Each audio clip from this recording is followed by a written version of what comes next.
Hey guys, good morning, नमस्कार, सुप्रभात।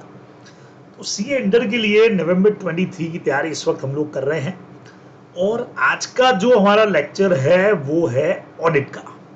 जी हाँ, ऑडिट में टोटली 13 चैप्टर हम लोग के कोर्स में हैं और जहां तक वेटेज की बात करें तो अलग अलग चैप्टर्स के अलग अलग वेटेज जो है वो यहाँ पे पूरी तरह से प्रेस्क्राइब है। और इनमें एक चैप्टर हमारा ऐसा है 13 वाला जो थोड़ा सा वाइड जरूर है लेकिन चीजें बहुत सिंपल है इसके अंदर। और इसमें से जो भी क्वेश्चन अगर बनते हैं तो उसमें मार्क्स लाने के हमारे जो चांसेस हैं वो बहुत ज़्यादा हो जाते हैं। तो ये कुछ कुछ चीज़ें जो है वो इसमें बहुत स्पेसिफिक है और बहुत बढ़िया तरीके से पूछी जाती हैं। तो आज का जो हमारा ये सेशन रहेगा इसमें हम लोग आज बात करने वाले हैं एक तो गवर्नमेंट ऑडिट के कुछ इंपॉर्टेंट पॉइंट्स के ऊपर, सेकेंडली बात करेंगे लोकल बॉडीज के कुछ इंपॉर्टेंट पॉइंट्स के ऊपर, एज वेल एज एनजीओ से रिलेटेड कुछ इंपॉर्टेंट टॉपिक्स पर हम लोग आज बात करने वाले हैं। तो प्रीवियस अगर मैं 4-5 अटेम्प्ट की बात करूं तो क्या कुछ आरटीपी के अंदर पूछा गया या क्या कुछ एग्जाम के अंदर पूछा गया वो सब हम लोग आज के सेशन के अंदर डिस्कस करने वाले हैं। तो चलिए, सबसे पहला जो हमारा सेटअप है वो गवर्नमेंट ऑडिट का है और गवर्नमेंट ऑडिट के अंदर जो इंपॉर्टेंट चीज हमारी सबसे पहली हम लोग लेने जा रहे हैं, जुलाई 21 के अंदर एग्जाम्स के अंदर भी ये आ चुकी है। और जैसा आप लोग देख रहे हैं ऑडिट के अंदर अगर आप देखेंगे तो मेनली जो आपका पेपर है करीब करीब 60-70% पेपर प्रीवियस क्वेश्चन हमारे हो गए या प्रीवियस जो आरटीपीज या एमटीपीज हो गए उन्हीं में से निकल करके आता है, उससे बाहर जाने के चांसेस बहुत कम रहते हैं, है ना। तो लगभग 50-60% या उससे ज्यादा भी कई बार उन्हीं में से बन जाता है। पहला कंसेप्ट हमारे सामने ये पूछा गया कि भाई गवर्नमेंट ऑडिट को डिफाइन करिए। तो अगर गवर्नमेंट ऑडिट को डिफाइन करना है तो उसका डेफिनेशन अपने को लेना पड़ेगा यहां से। तो बढ़िया डेफिनेशन है, समझते हैं, याद करने की कोशिश करते हैं। तो अपने को दिया गया कि भाई गवर्नमेंट ऑडिट क्या है। गवर्नमेंट ऑडिट इज, अब जैसे हम लोग ऑब्जेक्टिव की बात कर दे तो government audit is the objective, systematic, professional and independent examination. अब हम लोग को अच्छी तरह से पता है कि हम लोग इंडिपेंडेंट एग्जामिनेशन की डेफिनेशन तो पढ़ते ही हैं कि ऑडिट क्या है। Audit is an independent examination, ये तो हमको पहले से पता है। तो गवर्नमेंट ऑडिट के साथ में हमारे 3 वर्ड और ऐड हो गए कि भाई ये ऑब्जेक्टिव है, एक पर्टिकुलर पर्पस लेके चलती है, ये सिस्टमैटिक है, एक पूरा सिस्टम से चलती है एक तरीके से, और साथ में एक तरह का प्रोफेशनल इसमें एग्जामिनेशन है। ठीक है, तो it means audit is an independent examination के साथ में हमने एक तो ऑब्जेक्टिव वर्ड जोड़ दिया, दूसरा हमारा हो गया सिस्टमैटिक और तीसरे नंबर पे प्रोफेशनल। तो ये तो हुआ, ये एक तरह का एग्जामिनेशन है। अब ये एग्जामिनेशन किस चीज का है? आज तक हम पढ़ते आए कि एग्जामिनेशन होता है ओनली फाइनेंशियल स्टेटमेंट का, लेकिन गवर्नमेंट ऑडिट अगर आप लोगों ने पढ़ी है तो आपको पता होगा कि यहाँ सिर्फ फाइनेंशियल नहीं बल्कि एडमिनिस्ट्रेशन का भी और ऑपरेशन का भी। मींस हम गवर्नमेंट ऑडिट में सिर्फ फाइनेंशियल स्टेटमेंट्स को ही चेक नहीं करते, हम खाली उसमें लिखे हुए फिगर्स को ही चेक नहीं करते, बल्कि हम लोग यहाँ पे एडमिनिस्ट्रेशन और ऑपरेशंस को भी चेक करते हैं, है ना। गवर्नमेंट के जो खर्चे बराबर से मैनेज हो रहे हैं कि नहीं हो रहे हैं, पर्टिकुलर जो परफॉर्मेंस होनी चाहिए वो है कि नहीं है, प्रोप्राइटरी ऑडिट भी अपन पढ़ते हैं, सब आपने पढ़ा हुआ है। तो इसीलिए इसमें तीनों पॉइंट आ गए कि भाई एग्जामिनेशन कर तो रहे हैं लेकिन किसका? फाइनेंशियल, एडमिनिस्ट्रेटिव और अदर ऑपरेशंस का। अच्छा, अब ये सब किसके होंगे? बट ऑब्वियस है पब्लिक एंटिटी के होंगे, क्योंकि गवर्नमेंट ऑडिट की बात हो रही है। तो चाहे सेंट्रल लेवल हो, स्टेट लेवल हो, लोकल बॉडीज हो, उन सब की बात हो रही है। कब करना है? Made subsequently to their execution. मतलब जब ये लोग अपना काम कर देते हैं, किसी फाइनेंशियल ईयर में इन्होंने कोई काम अपना कर लिया, उसके बाद में हमारा गवर्नमेंट ऑडिट का काम चालू होता है। पर्पस क्या? इवैल्यूएशन करना और वेरीफाई करना कि जो काम आपने किया फाइनेंशियल, एडमिनिस्ट्रेटिव और अदर ऑपरेशंस के अंदर, उसको हम इवैल्यूएट कर लेंगे और वेरीफाई कर लेंगे। और बट ऑब्वियस ये सब करने के बाद हम एक अपनी रिपोर्ट प्रेजेंट करेंगे और रिपोर्ट के अंदर अपनी ओपिनियन देंगे। तो प्रेजेंटिंग अ रिपोर्ट, बराबर, बट ऑब्वियस है अपने को रिपोर्ट प्रेजेंट करना है। अब रिपोर्ट के अंदर हम बट ऑब्वियस है एक्सप्लेनेटरी कमेंट्स भी देंगे। कहां से आएंगे कमेंट्स? जो हमारी ऑडिट फाइंडिंग से हमको मिलने वाले हैं, और साथ में हमारे कंक्लूजन और फ्यूचर के लिए रिकमेंडेशंस भी इसके अंदर रहने वाली है। और ये ऑडिट करेगा कौन? By the responsible officers. तो कितने सारी चीजों का जवाब इन्होंने दिया। सबसे पहले इन्होंने जैसे फर्स्ट 2 लाइनें हैं, तो फर्स्ट 2 लाइनों में आपको समझा दिया कि भी government audit basically what is government audit, ये है क्या, क्या चीज क्या है ये। तो हमने कहा कि भाई ये एक तरह का एग्जामिनेशन है, objective, systematic, professional, independent examination of financial, administrative and other operations का। ठीक है ना। फिर पूछा भाई किसका? है ना, किसके लिए ऑडिट करने जा रहे हो आप, तो हमने कह दिया भाई पब्लिक एंटिटी के लिए ऑडिट करने जा रहे हैं। कब करोगे, made subsequently to their execution. Purpose क्या रहेगा, इवैल्यूएट करना और वेरीफाई करना। इवैल्यूएट और वेरीफाई करने के बाद क्या करोगे कि भैया एक रिपोर्ट देंगे। रिपोर्ट में क्या करेंगे कि हम अपने एक्सप्लेनेटरी कमेंट्स भी देंगे, जो भी हमारी फाइंडिंग्स रही, और उसके अलावा हमारा कंक्लूजन क्या है और फ्यूचर के लिए हमारी क्या रिकमेंडेशन है, वो सब हम यहाँ पे देने वाले हैं। ऑडिट करेगा कौन, by the responsible officers, but obvious CAG appoint करता है, आपने को पता है, ये अपना मैटर हो गया। फिर एंड लगा के इन्होंने एक चीज लिख दी, in case of examination of financial statement, जो हमारा नॉर्मल तरीका है, द एप्रोप्रिएट प्रोफेशनल जो होगा वो ओपिनियन भी देगा फेयरनेस ऑफ प्रेजेंटेशन के ऊपर। भाई हमने ऊपर पढ़ा ना फाइनेंशियल एडमिनिस्ट्रेशन ऑपरेशन, तो अगर आप फाइनेंशियल स्टेटमेंट का जब ऑडिट कर रहे होगे तो आपको उसकी फेयरनेस के ऊपर भी एक रिपोर्ट करनी पड़ेगी, ओपिनियन देनी पड़ेगी। फिर फेयर तरीके से लिखेंगे कि नहीं लिखेंगे, ये अपने को कॉमनली ध्यान में रखना चाहिए। तो इस तरीके से बराबर कि भाई किसका ऑडिट हो रहा है, बराबर, तो यहां आ गया कि भाई ये ऑडिट किसका हो रहा है, कि भाई पब्लिक एंटिटी का ऑडिट हो रहा है। अगला आ गया कब हो रहा है, सब्सिक्वेंटली आफ्टर या टू देयर एग्जीक्यूशन हो रहा है। फिर आ गया कि यार इसका पर्पस क्या है, तो हमने पर्पस बता दिया कि इवैल्यूएट और वेरीफाई करना, उसके बाद में एक रिपोर्ट देना, रिपोर्ट पे हम कंक्लूजन भी देंगे, फ्यूचर के लिए रिकमेंडेशंस भी देंगे, एक्सप्लेनेटरी हमारे कमेंट्स भी देंगे, और उसके बाद करेगा कौन, तो हमने वो भी बता दिया कि रिस्पॉन्सिबल ऑफिसर करने वाले हैं। इन सब के साथ हमारी गवर्नमेंट ऑडिट की जो डेफिनेशन है वो बढ़िया तरीके से तैयार हो जाएगी। फिर इसी क्वेश्चन के साथ पूछा गया था इसके ऑब्जेक्टिव क्या है, तो 4 ऑब्जेक्टिव इसके दिए गए, इसको भी ऑब्जेक्टिव में डाला गया, और इसमें जो पॉइंट लिया गया है वो यहां से लगा करके यहां तक का, बराबर। तो चारों पॉइंट पढ़ते। पहला ऑब्जेक्टिव है कि accounting for public funds, government audit serve a mechanism, एक तरीका प्रोवाइड करती है, या प्रोसेस वर्ड भी यूज कर सकते हैं, for public accounting of government funds. तो सबसे पहला तो हमारा पहला काम ही यही है, फिर प्रोसेस ऑफ पब्लिक, जो भी गवर्नमेंट फंड्स है, गवर्नमेंट के पास पैसा आ रहा है जा रहा है, उसकी प्रॉपर अकाउंटिंग। सेकेंड नंबर आया अप्रेजल ऑफ गवर्नमेंट पॉलिसीज, जो गवर्नमेंट की पॉलिसीज है, देखिएगा, it also provide public accounting of the, अब जो चीजें अपने पढ़ी थी, ऑपरेशन हो गया, मैनेजमेंट हो गया, प्रोग्रामिंग हो गया, and policy aspect of public administration as well as accountability to the officer administrating them. हम यहाँ पे ये चेक करने की कोशिश कर रहे हैं कि जो भी गवर्नमेंट की पॉलिसीज हैं वो प्रॉपर तरीके से फॉलो हो रही है, और जो भी ऑफिसर्स हैं उनका अकाउंटेबिलिटी क्या होगा, उनका रेस्पॉन्सिबिलिटी क्या होगा, वो भी यहाँ पे डिसाइड हो रही है। और उसके बाद में करेक्टिव एक्शन भी इसका एक ऑब्जेक्ट है, audit observation based on factual data collection also serve to highlight the lapse of lower hierarchy, means समझे आप इसको, लोअर स्ट्रक्चर आप कह सकते हो, जो ऑर्गेनाइजेशन का स्ट्रक्चर होता है, thus helping supervisory level officer to take corrective measures। अब ये पॉइंट हमको लग सकता है कि सर ये लैंग्वेज तो सर ऊपर से जाने वाली है, नहीं लिखा जाएगा हमसे, लेकिन थोड़ा सा ट्राई करें तो आप इस लैंग्वेज को समझेंगे।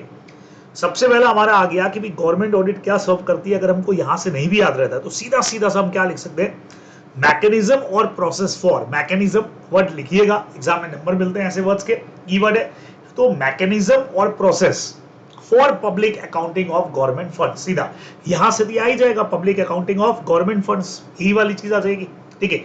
सेकंड नंबर हमारा थोड़ा सा पॉइंट अलग तरीके का होगा, गवर्नमेंट पॉलिसीज के ऊपर अपने को बात करनी पड़ेगी।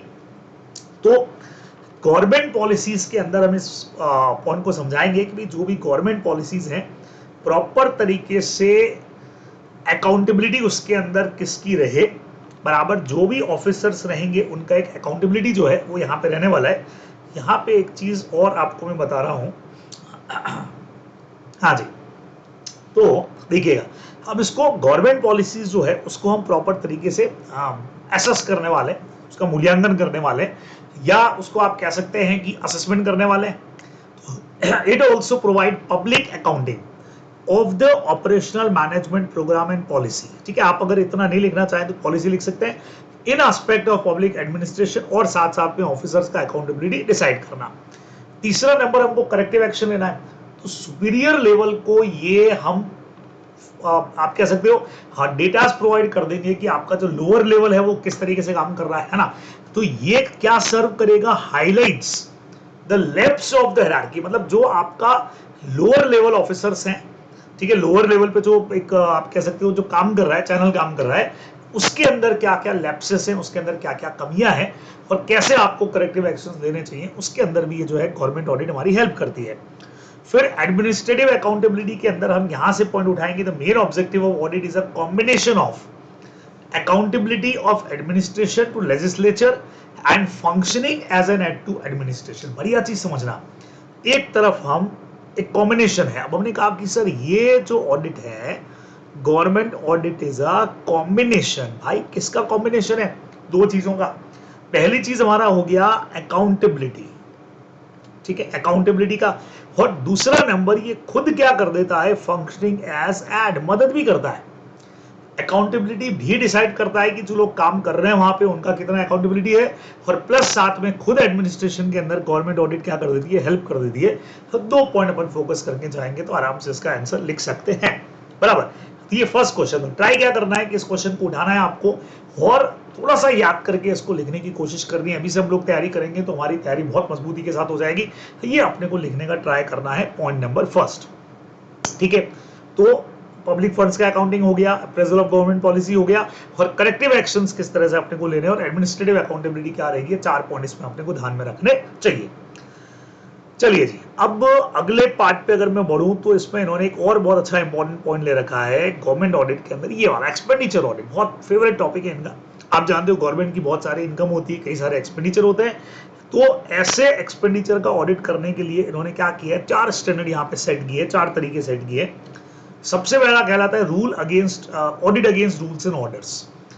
यहाँ पे क्या चेक होता है कि द एक्सपेंडिचर इनकर्ड, जो भी एक्सपेंडिचर आपने किया, जो भी गवर्नमेंट खर्चा करती है, चाहे रोड पे कर रही है, चाहे ब्रिज पे कर रही है, चाहे इलेक्ट्रिसिटी पे कर रही है, चाहे बिजनेस डेवलपमेंट के लिए कुछ भी कर रही है, तो वो relevant provision of the statutory enactment, जो हमारे एक्ट्स बने हुए हैं, जो लीगल रूल्स बने हुए हैं उसके अकॉर्डिंग है, and according with the financial rules and regulation frame by the competent authority. तो उस पर्टिकुलर डिपार्टमेंट के लिए, उस पर्टिकुलर चीज के लिए जो भी कंपिटेंट अथॉरिटी ने रूल्स रेगुलेशंस बना रखे हैं, ठीक है, उनको फॉलो किया कि नहीं किया, ये यहाँ पे देखा जाता है। तो स्टैंडर्ड का पहला पॉइंट क्या कहता है कि एक्सपेंडिचर जो इनकर्ड किए वो relevant provision of the statutory enactment के हिसाब से हैं। उसके अलावा वहां पे फॉलो हो रहे financial rules and regulations frame by the competent authority. ऐसी ऑडिट को हम लोग नाम से पता लग रहा है audit against rules and order, क्योंकि जो भी रूल्स एंड ऑर्डर्स आए उनको प्रॉपर फॉलो किया है। सेकंड नंबर, जो भी आपने खर्चा किया रहेगा, जो भी एक्सपेंडिचर किया रहेगा, नाम ही क्या है, ऑडिट ऑफ सैंक्शन। तो पर्टिकुलरली उसके लिए जनरल या स्पेशल सैंक्शन लिया रहेगा, है ना।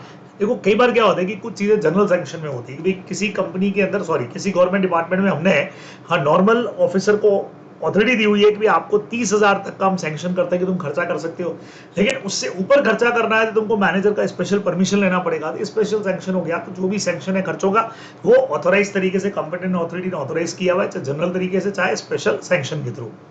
तीसरा number, that is a provision of funds out of which expenditure can be incurred. There is a provision of fund. अब कई बार क्या होता है गवर्नमेंट डिपार्टमेंट में हर चीज के लिए फंड बनता है, ठीक है। जैसे राजस्थान की बात करूं तो अभी राजस्थान के अंदर क्या है कि जो भी हमारे आर्टिस्ट काम करते हैं उनके लिए 100 करोड़ का एक फंड दिया गया है। तो प्रोविजन बना दिया कि भाई 100 करोड़ रुपए आपको खर्च करना है, उसमें से हर एक का जो भी हमारा कलाकार होगा उसको 5,000 रुपया महीना अपने को देना है, ठीक है, फिक्स कर दिया। तो अब जो भी आपने खर्च किया, तो यहाँ ऑडिटर क्या चेक करेगा कि यार जो भी खर्च किया वो उस पर्टिकुलर प्रोविजन ऑफ फंड के हिसाब से है कि नहीं है। तो provision of fund out of which expenditure can be incurred, ठीक है, and the same has been authorised by the competent authority ने उसको ऑथराइज किया हुआ है। तो ये आपने को देखना पड़ता है against provision of funds. Proprietary audit हमारी जो है बेसिकली इसमें हम लोग देखते हैं दैट द एक्सपेंडिचर जो आपने किया वो due regard to broad and general principle of financial propriety, financial matters के ऊपर उसका वर्थ कितना है ना। एक बहुत अच्छा एग्जांपल इससे रिलेटेड, इनकी जो डिटेल दे रखी है उसमें बहुत बढ़िया एग्जांपल दे रखा है। वो एग्जांपल आपको मैं बताता हूँ, उस एग्जांपल से आपको ये टॉपिक जो है वो समझ आएगा प्रोप्राइटरी वाला। देखिएगा, जैसे इन्होंने बोला एग्जाम में भी आप लिख के आएंगे कि एक बिल्डिंग हमने बनाई, कंस्ट्रक्ट किया, चाहे टेलीफोन एक्सचेंज बनाना था लेकिन यूज नहीं आई, या स्कूल बना दिया। आप एक एरिया के अंदर मान लीजिए 100 बच्चे हैं, ऑलरेडी 2 स्कूलें काम कर रही है, 50-50 बच्चे जा रहे हैं, आपने तीसरी स्कूल एक और बना दी जबकि जरूरत ही नहीं थी, वो स्कूल फालतू पड़ी हुई है, 4-5 साल हो गए।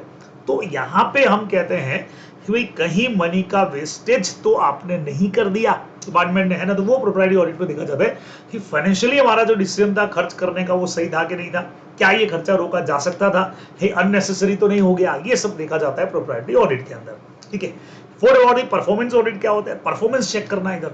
ठीक है, कि जो चीज हमने बनाती है वो चीज का परफॉर्मेंस कितना है। अगर कोई ब्रिज हमने बना के दे दिया है तो क्या सच में जो हमने सोचा था ट्रैफिक का जो हमारा प्रॉब्लम है वो सॉल्व हो जाएगा। हाँ ठीक है, उसके अलावा मान लो बारिश के अंदर हमने ब्रिज इसलिए बनाया था ताकि बारिश के अंदर लोगों को नीचे दिक्कत नहीं हो, तो वो सॉल्व हुई कि नहीं हुई। तो वो चीजें यहाँ पे इतना बड़ा लार्ज फाइनेंशियल एक्सपेंडिचर हमने कर दिया, तो इकोनॉमिकली रन कर रहा है कि नहीं कर रहा है, परफॉर्मेंस कैसी है, जो एक्सपेक्टेड रिजल्ट है वो हमको मिले कि नहीं मिले। हमने प्लान तो कोई बना दिया, ठीक है, जैसे अभी वंदे भारत का एक सिस्टम आया, तो अब ये देखा जाएगा कि यार वंदे भारत जब हमने चला दिया तो सच में परफॉर्मेंस ऑडिट जो हमने टारगेट सोचे थे, जो चीजें जो हमारा हाँ एक्सपेक्टेड रिजल्ट था वो हम अचीव कर पाए कि नहीं कर पाए, वो सब इसके अंदर देखा जाता है। तो it is matter of performance audit. तो 5 पॉइंट आप लोगों को यहाँ पे जरूर लिखने चाहिए। Audit against rules and order है, सैंक्शन है, प्रोविजन ऑफ फंड्स है, प्रोप्राइटरी ऑडिट और परफॉर्मेंस ऑडिट है, ये अपने को ध्यान में रखना चाहिए। तो RS ट्रिपल पी काम करता है, RS ट्रिपल पी है ना। तो RSPPP rupees PPP, RSPPP, R से हमारा रूल्स एंड ऑर्डर हो सकता है, S से हमारा सैंक्शन हो जाएगा, और 3 P यहाँ पे काम करते हैं, प्रोविजन ऑफ फंड्स हो गया, प्रोप्राइटरी ऑडिट हो गया और परफॉर्मेंस ऑडिट हो गया। तो RS ट्रिपल पी हमको यहाँ पे लिखना पड़ेगा, ये आप लोग ध्यान में रखेंगे। बराबर क्लियर मैटर है, तो बढ़िया पॉइंट है, एग्जाम के हिसाब से याद करके जाएं। फिर ये एग्जाम्पल सभी अपने लिए। फिर यहाँ से एक बड़ा क्वेश्चन और हमारा बनता है, इंपॉर्टेंट एग्जाम के हिसाब से, नवंबर 21 के अंदर एग्जाम में पूछा गया कि यार स्टोर्स एंड इन्वेंट्रीज का ऑडिट कैसे होगा। तो वो ये लाइन दे देते हैं एज इट इज कि audit of accounts and stores and inventory has been develop as a part of expenditure audit, कि भाई ये एक्सपेंडिचर ऑडिट का एक पार्ट है। ठीक है, अब इसमें क्या क्या चीजें चेक करनी पड़ती हैं। अब देखो, जब स्टोर्स और इन्वेंट्री हमारे दिमाग में आएगी तो हमारे दिमाग में परचेज आएगा, सेल आएगा, हाँ गुड्स का स्टॉक मेंटेन कहीं पे आएगा, कितना गुड्स रिलीज किया वो सब आएगा, तो बहुत सारी बातें दिमाग में आएंगी। तो इन्होंने भी कुछ पॉइंट्स यहाँ पे दिए बढ़िया वाले, देखिएगा इन पॉइंट्स के अंदर क्या क्या पूछा गया है। पहला पॉइंट इन्होंने दिया कि मतलब इसमें पूछा है भी किस तरह से ऑडिट होगी। तो audit is connected to ascertain whether the जो रेगुलेशंस हमने बनाए वो प्रॉपरली कैरिड आउट हो रहे हैं कि नहीं हो रहे हैं। कौन से रेगुलेशंस, बट ऑब्वियस है गुड्स के परचेज के, स्टोर से इन्वेंट्री है तो परचेज भी होगा, परचेज करने के बाद हमको रिसीव भी होगा, फिर हम अलग अलग डिपार्टमेंट को इशू भी करेंगे। ठीक है, बट ऑब्वियस है आप जानते हो कि स्टोर्स डिपार्टमेंट, जैसे गवर्नमेंट में अक्सर तुमने सुना होगा, अगर सिंघम पिक्चर देखी है तो सिंघम पिक्चर के अंदर वो बहुत क्लियर कट बोलता है कि ये जो FIR बुक है ये एक बार लिख दी गई है, हम इसको छाप नहीं सकते, मतलब इसको फाड़ नहीं सकते। तो आपको ध्यान है वो जयकांत शिकरे का बंदा होता है शिवा, वो कहता है फाड़ दे इसको भाई, मैं तेरे को 2-3 नहीं चकाचक छपा के देता हूँ। या पुलिस वाले कई बार ऐसा डायलॉग मारते हैं, गुंडा पुलिस वाले को डायलॉग मारता है कि तुझे तो हर एक गोली का हिसाब देना पड़ता है लेकिन मुझे कोई हिसाब नहीं देना पड़ता, मतलब पुलिस वाला गवर्नमेंट का बंदा हो गया। तो यहाँ स्टोर में जब गवर्नमेंट परचेस करेगी उसके बाद इन अलग अलग पुलिस थानों को इशू करेगी, समझ रहे मेरी बात को। तो इसीलिए पॉइंट क्या आ गया, to ascertain whether the regulation governing purchase, receipt and issue, custody, sale, inventory taking, ये सब प्रॉपरली कैरिड आउट हुए हैं, ये हमको यहाँ पे देखना पड़ेगा। ठीक है, तो इनसे रिलेटेड जो भी हमारे रूल्स थे, परचेज हो गया, रिसिप्ट हो गया, तो परचेज किया, फिर हमारे पास आया, फिर इशू, कस्टडी, फिर सेल अगर किया, ये प्रॉपर है कि नहीं है, ये पहले पॉइंट में अपने को देखना पड़ेगा। सेकेंड नंबर हमारे पास में आता है, to bring to the notice of the government deficiencies in quantities store held और any defects in the system of control.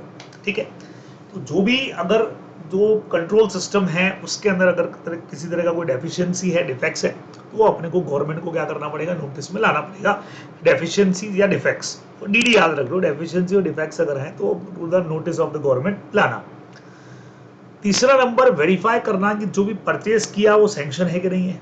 फिर परचेज इकोनॉमिक टेंडर वेंडर मंगा करके इकोनॉमिक किया गया कि नहीं किया गया, ठीक है, और रूल्स के हिसाब से हुआ कि नहीं हुआ, कॉम्पिटेंट अथॉरिटी की परमिशन है कि नहीं है, ये चीजें अपने को चेक कर लेनी चाहिए।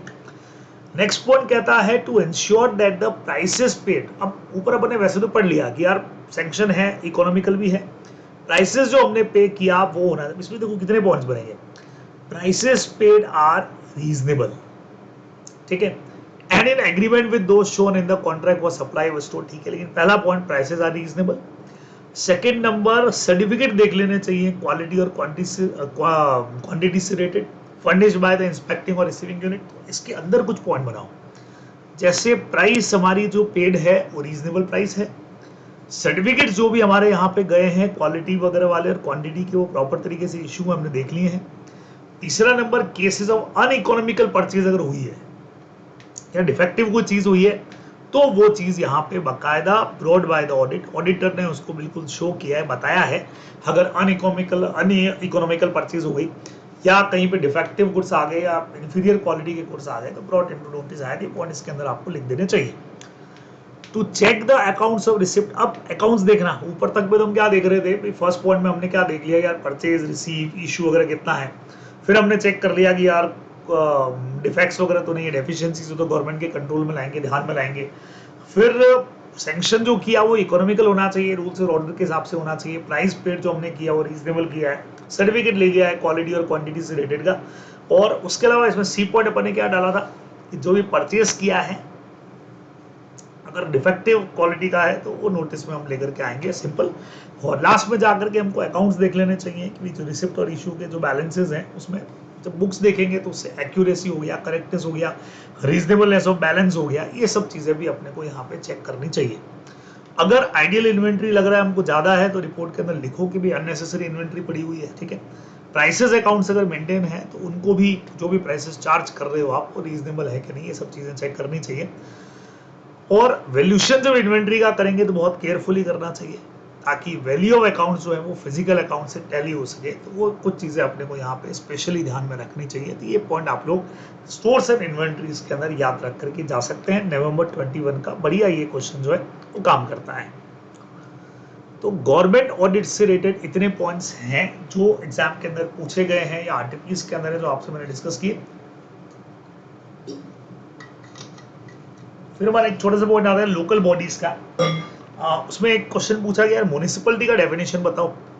तो हमने बहुत सिंपल बता दिया कि म्युनिसिपैलिटी क्या है, लोकल सेल्फ गवर्नमेंट होगी अर्बन एरियाज के अंदर। अर्बन एरियाज के अंदर जो लोकल गवर्नमेंट है वहां की सेल्फ गवर्नमेंट वो हमारी हो गई सीधी सीधी सी म्युनिसिपैलिटी।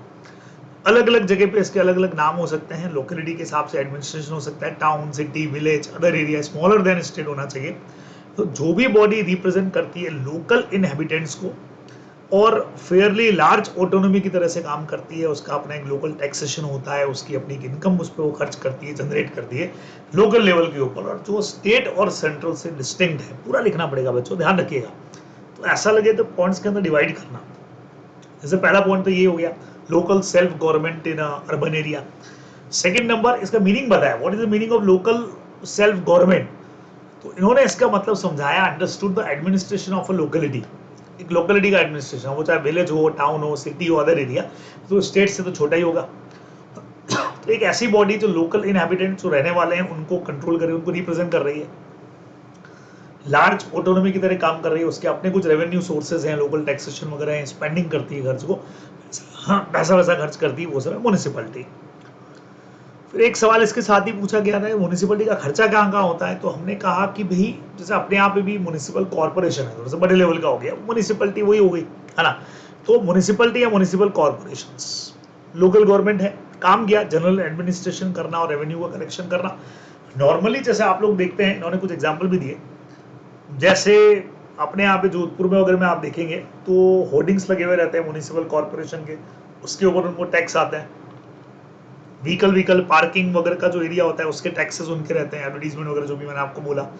उसके अलावा एनिमल्स या बोट आप मेंटेन कर रहे हैं उसके ऊपर टैक्स लगाते हैं। म्युनिसिपल कॉर्पोरेशन लैंड वाले टैक्स भी लगाता है, हाउस टैक्स भी लगाता है, वो बराबर से लैंड टैक्स भी लगाता है, टोल्स वगैरह लगाते हैं, शो टैक्स वगैरह हो गए मूवीज के अंदर। तो ये जो सारे पार्ट है ये इनके इनकम के सोर्स है। तो ये एक तो रेवेन्यू कलेक्शन करते हैं। दूसरा पब्लिक हेल्थ के लिए काम करना, वो इन्हीं की जिम्मेवारी है, हॉस्पिटल्स वगैरह जो होते हैं लोकल, ठीक है। पब्लिक सेफ्टी का जो अरेंजमेंट करना है इनका, वो भी इन्हीं के जिम्मे रहेगा। एजुकेशन, स्कूल्स वगैरह हो गई। पब्लिक वर्क अगर कोई भी रहेंगे, रोड्स का काम हो गया या इलेक्ट्रिसिटी का काम हो गया, ये सब म्युनिसिपल कॉर्पोरेशन के एरिया में कई बार आता है।